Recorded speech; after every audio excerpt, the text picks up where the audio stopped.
जय भीम दोस्तों।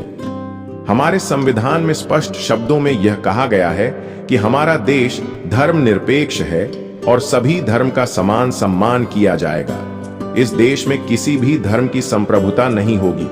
दोस्तों, यही हमारे संविधान की महानता है, जो हर मजहब को समानता की नजर से देखता है।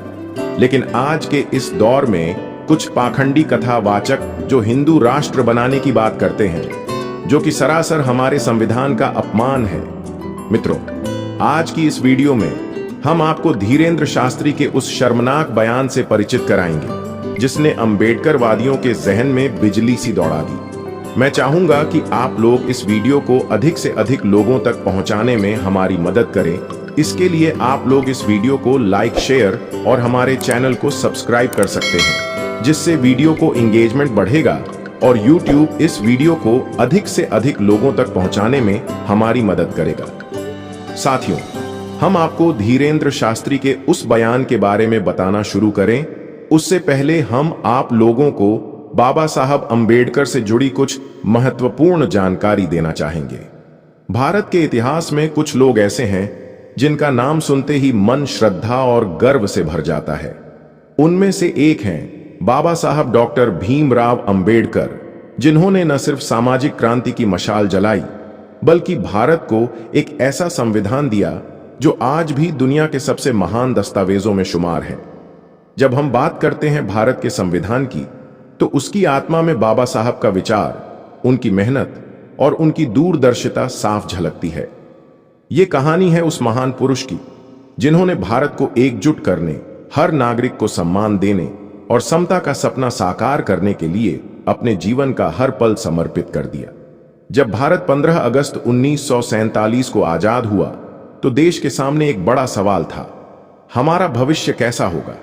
एक ऐसा देश जो सदियों की गुलामी, सामाजिक भेदभाव और आर्थिक असमानता से जूझ रहा था, उसे एक ऐसा ढांचा चाहिए था जो उसे एकजुट रखे, जो हर वर्ग, हर धर्म, हर जाति को बराबरी का हक दे।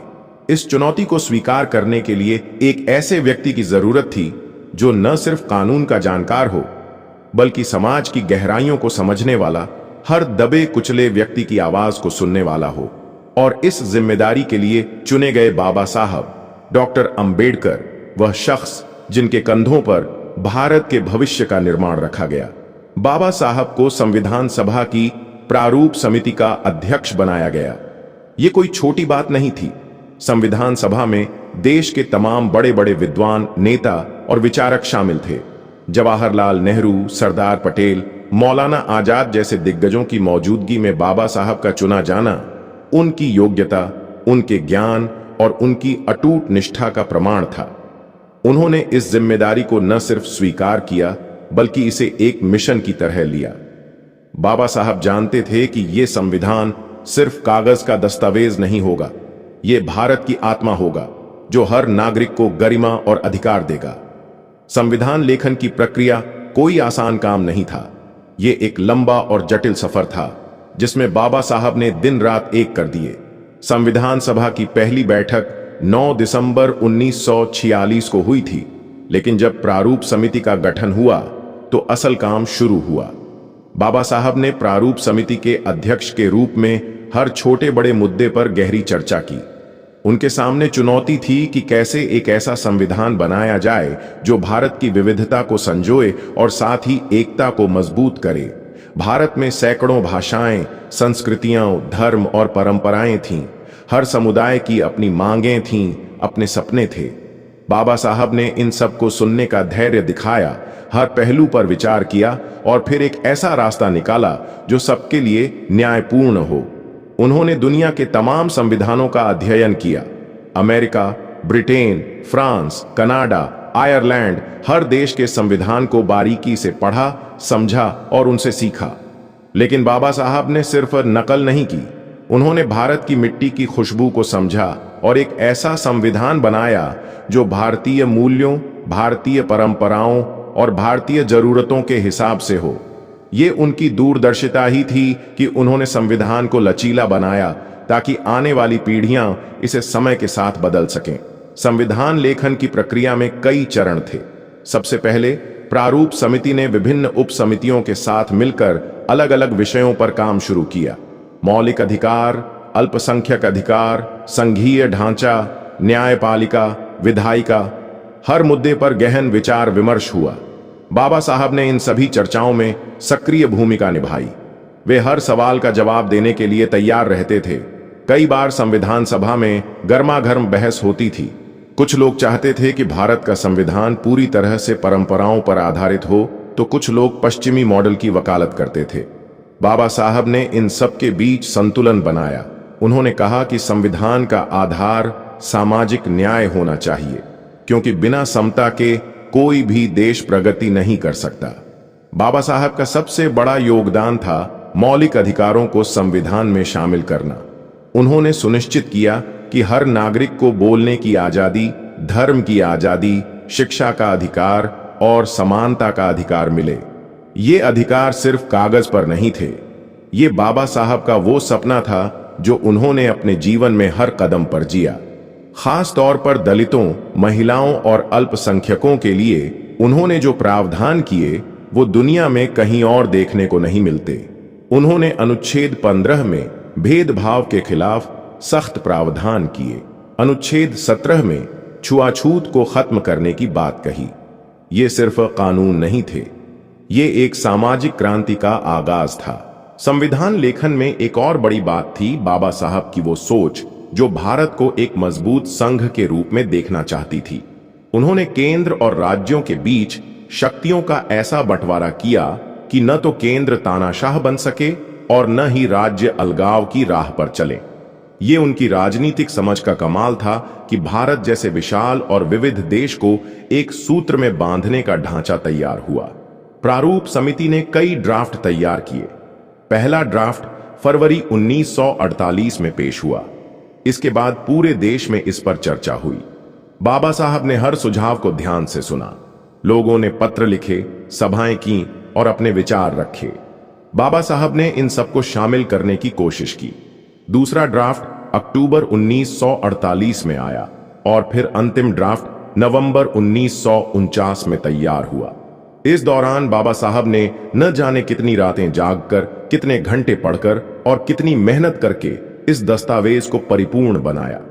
26 नवंबर 1949 को संविधान सभा ने भारत का संविधान स्वीकार किया।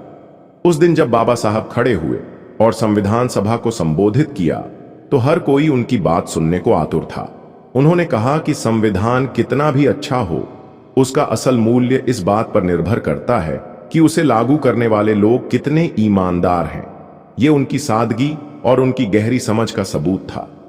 जब 26 जनवरी 1950 को भारत का संविधान लागू हुआ तो वो सिर्फ एक कानूनी दस्तावेज नहीं था, वो बाबा साहब के खून पसीने की मेहनत थी, उनके सपनों का भारत था। उन्होंने एक ऐसा संविधान दिया जो हर भारतीय को बराबरी का हक देता है, जो हर धर्म, हर जाति, हर वर्ग को साथ लेकर चलता है। बाबा साहब ने संविधान के जरिए भारत को वो नींव दी जिस पर आज हमारा लोकतंत्र मजबूती से खड़ा है। बाबा साहब की तारीफ जितनी की जाए उतनी कम है। वे न सिर्फ संविधान के निर्माता थे, बल्कि एक ऐसे भारत के सपने देखने वाले थे जहां कोई भेदभाव न हो, जहां हर इंसान को उसकी मेहनत और काबिलियत के आधार पर सम्मान मिले।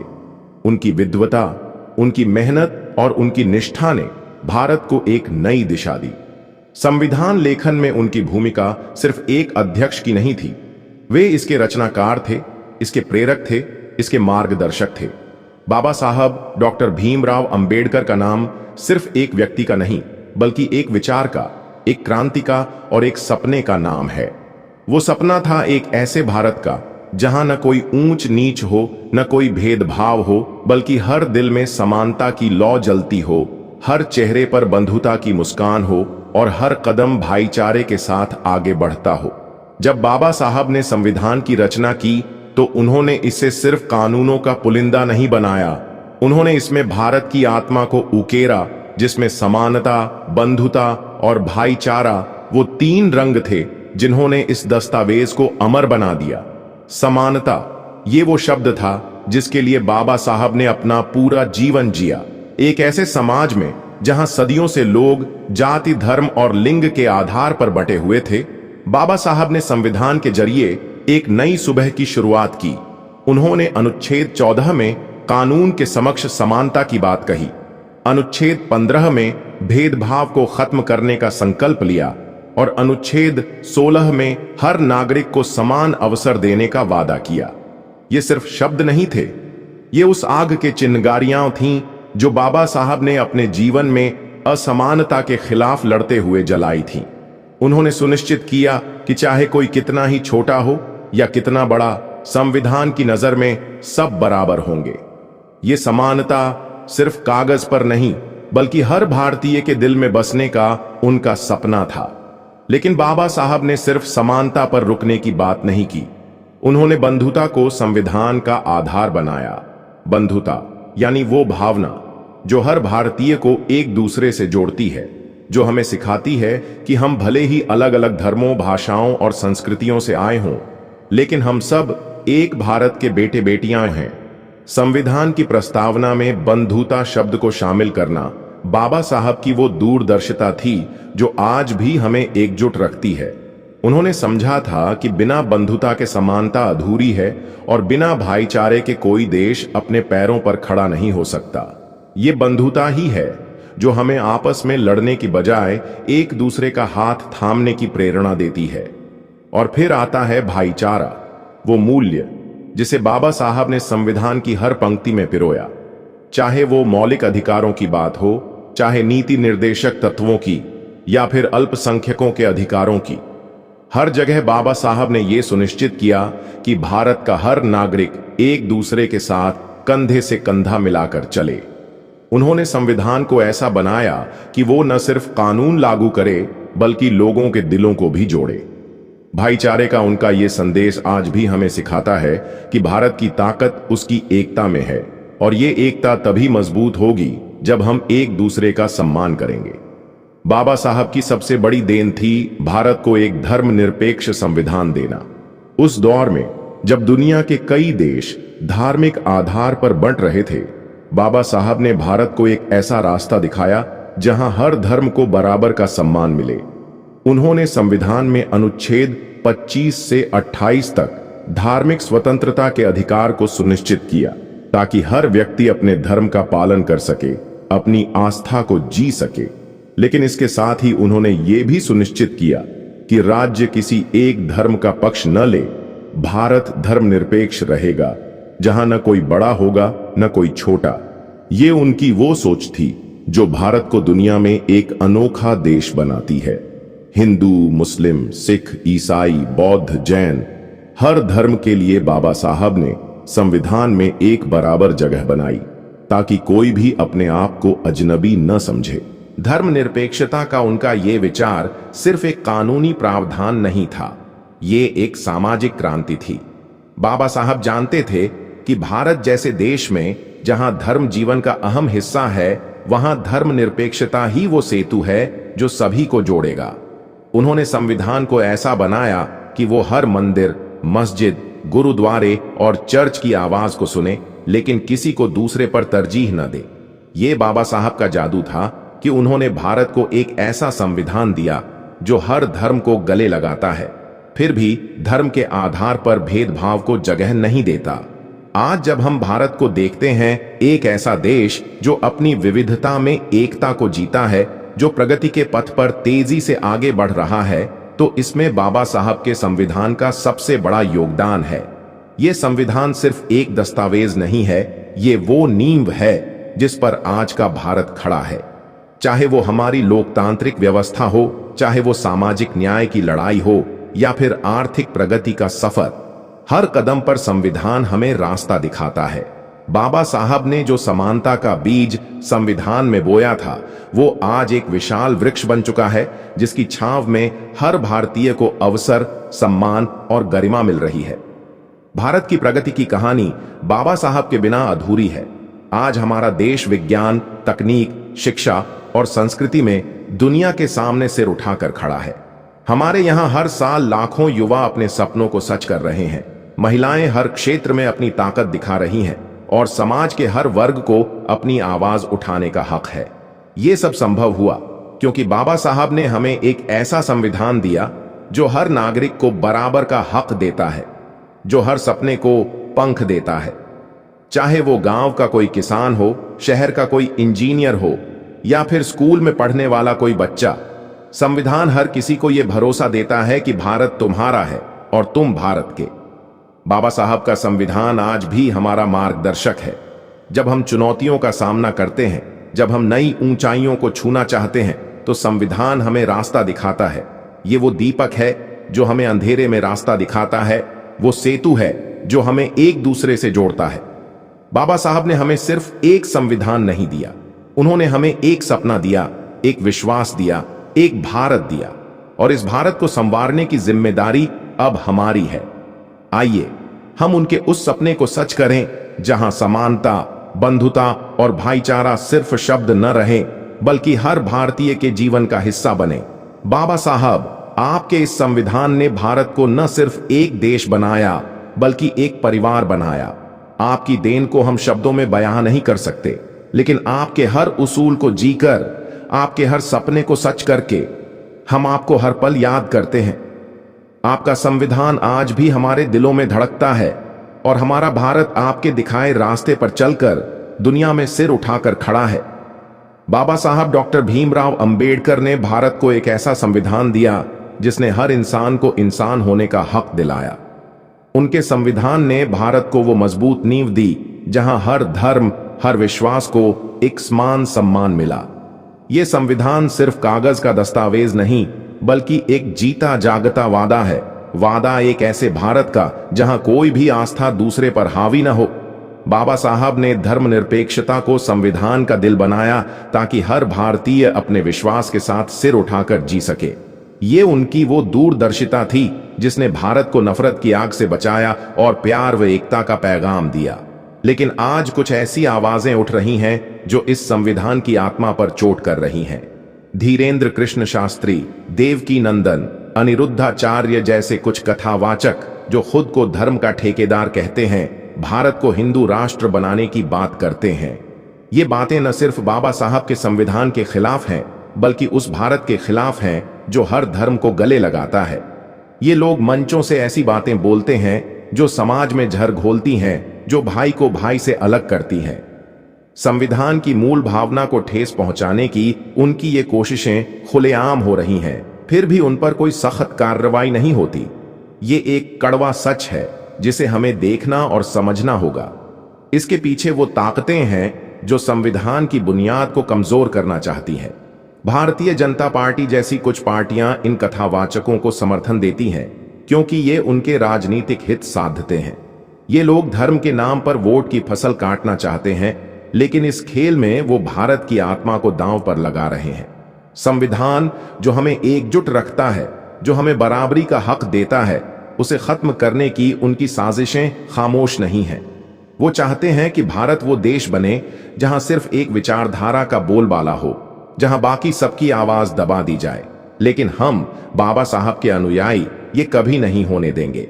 हम बहुजन जो सदियों से हाशिए पर रहे, जिन्हें बाबा साहब ने संविधान के जरिए नया जीवन दिया, आज एकजुट होने का समय है। हमें इस देश को धर्मनिरपेक्ष बनाए रखना है क्योंकि यही वो जमीन है जहां हमारी आजादी की जड़ें हैं। बाबा साहब ने हमें सिखाया कि धर्मनिरपेक्षता सिर्फ एक शब्द नहीं बल्कि वो ताकत है जो हर भारतीय को अपनी पहचान देती है। अगर हम चुप रहे, अगर हमने इन पाखंडी कथावाचकों और उनके समर्थकों को खुली छूट दी, तो वो हमें फिर से उसी अंधेरे में धकेल देंगे जहां से बाबा साहब ने हमें निकाला था।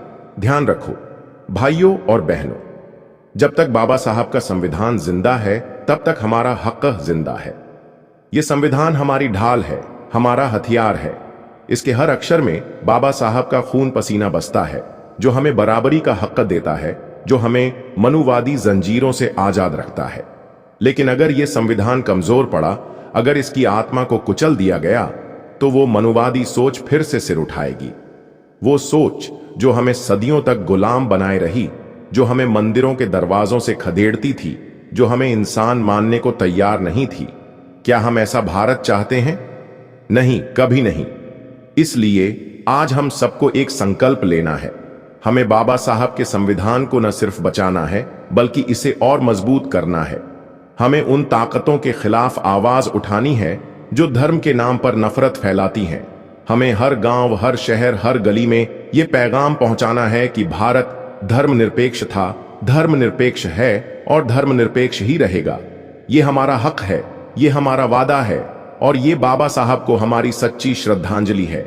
आज का भारत बाबा साहब के सपनों का भारत है, जहां हर इंसान को अपनी बात कहने का हक है, जहां हर आंख में सपने हैं। लेकिन ये सपने तभी सच होंगे जब हम एकजुट रहेंगे।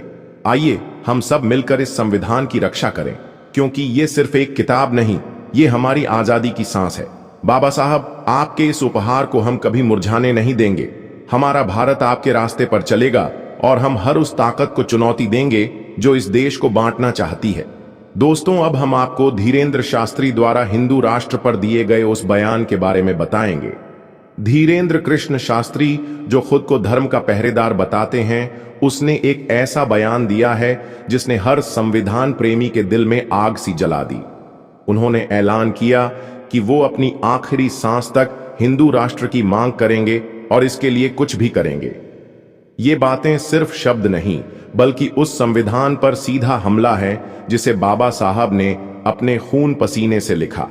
धीरेंद्र शास्त्री का यह दावा कि हमें हिंदू राष्ट्र चाहिए, चाहे जो करना पड़े, ये न सिर्फ संविधान की धर्मनिरपेक्षता के खिलाफ है, बल्कि उस भारत के खिलाफ है जो हर आस्था को सीने से लगाता है।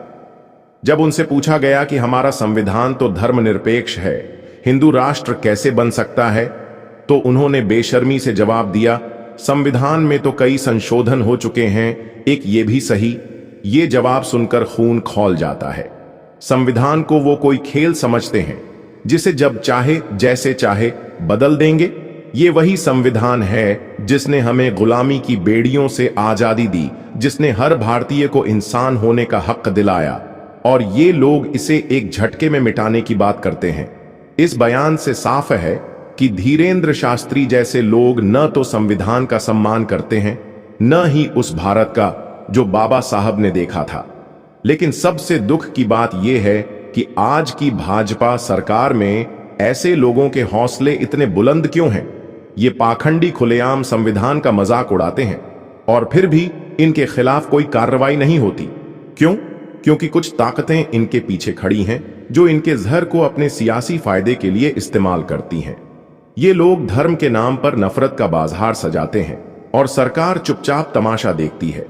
ये हालात हमें सोचने पर मजबूर करते हैं, क्या यही है वो भारत जिसके लिए बाबा साहब ने अपनी जिंदगी कुर्बान कर दी?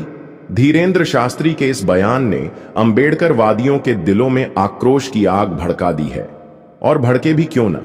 बाबा साहब ने हमें सिखाया कि संविधान हमारी ताकत है, हमारा हथियार है। ये वो ढाल है जो हमें हर उस ताकत से बचाती है जो हमें फिर से गुलामी की ओर धकेलना चाहती है। अंबेडकरवादी आज इसलिए गुस्से में हैं क्योंकि वो जानते हैं कि हिंदू राष्ट्र की बात करने वाले लोग सिर्फ धर्म की बात नहीं करते, वो उस बराबरी को मिटाना चाहते हैं जिसके लिए बाबा साहब ने जंग लड़ी। ये लोग उस भारत को तोड़ना चाहते हैं जहां हर इंसान की अपनी जगह है, अपनी आवाज है। दोस्तों, ये वक्त चुप रहने का नहीं है। धीरेंद्र शास्त्री जैसे लोग सिर्फ एक चेहरा हैं, उनके पीछे वो सोच है जो संविधान को कमजोर करना चाहती है। हमें याद रखना होगा कि जब तक संविधान जिंदा है तब तक हमारी आजादी जिंदा है। ये वही संविधान है जिसने हमें हक दिया, सम्मान दिया, सपने देखने की ताकत दी। अगर आज हम खामोश रहे तो कल वो दिन दूर नहीं जब ये लोग हमें फिर से उसी अंधेरे में ले जाएंगे जहां न हक होगा न सम्मान। बाबा साहब ने हमें उस दलदल से निकाला था, क्या हम फिर से वहां जाना चाहते हैं? आज जरूरत है एकजुट होने की। हमें हर उस आवाज के खिलाफ खड़ा होना है जो संविधान का अपमान करती है। धीरेंद्र शास्त्री जैसे लोगों को जवाब देना है, नहीं, भारत हिंदू राष्ट्र नहीं बनेगा। भारत वही रहेगा जो बाबा साहब का सपना था, एक ऐसा देश जहां हर धर्म, हर इंसान बराबर हो। हमें अपनी आवाज बुलंद करनी है ताकि दुनिया जान ले कि बाबा साहब का संविधान हमारे खून में बसता है। ये सिर्फ कागज की किताब नहीं, ये हमारी जिंदगी है, हमारी सांस है। तो दोस्तों, उठो, जागो और अपनी बात रखो। धीरेंद्र शास्त्री जैसे लोगों को बताओ कि तुम्हारी पाखंडी बातें हमें डिगा नहीं सकती। हम अंबेडकर के सिपाही हैं, और हमारा संविधान हमारा गर्व है। आइए इस संविधान को बचाई, क्योंकि ये सिर्फ हमारा हक नहीं, ये हमारी विरासत है। मित्रों, आपने हमारी इस वीडियो को यहां तक देखा, इसके लिए आपका बहुत बहुत आभार।